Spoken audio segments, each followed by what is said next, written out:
আসসালামু আলাইকুম।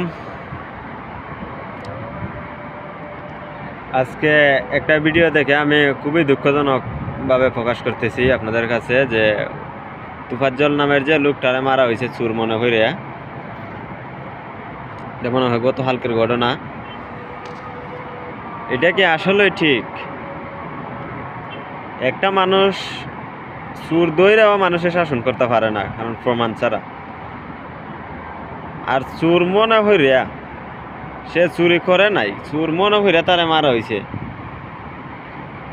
এমন মাইরেও দিছে, একবারে জাগাত মাইরে ফেলাই দিছে। আর কত নির্যাতিত তো করছে, কত নির্যাতন করছে, তারে ভাত খাওয়াইয়া তারপরে তে মারা হয়েছে। সত্যি কথা বলতে গেলে বাংলাদেশ হইল আবেগের বাংলাদেশ। আবেগ কাটতে গেলে সব শেষ।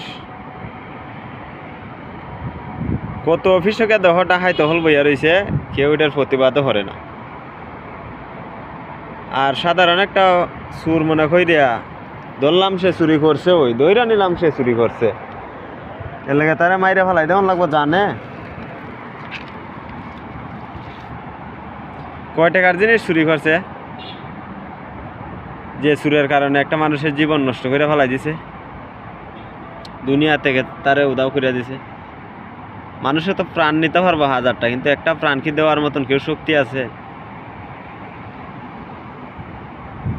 যে আল্লাহ মানুষের জীবন দান করছে, ওই আল্লাহ নেওয়ার মালিক। তুমি আর আমি কে? আমরা তো কিছুই না।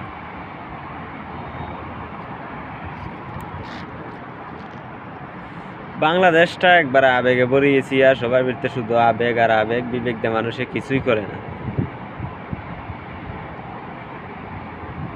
আজকে ছাত্র দলের এত ক্ষমতা যাওয়ার কারণে এরা একবারে সাঙ্গ উঠে গেছি। দেখা যাইতেছে রাস্তাঘাটে সবখানই নির্যাতন চালাইছে।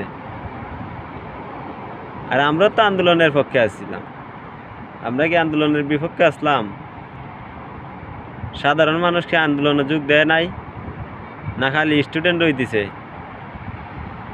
কৃষক, শ্রমিক, রিক্সাওয়ালা, গাড়ির ড্রাইভার, তারা কি যোগ দেয় না আন্দোলনও? প্রবাসীরা কি আন্দোলনের মধ্যে যোগ দেয় নাই? সবাই দিছে।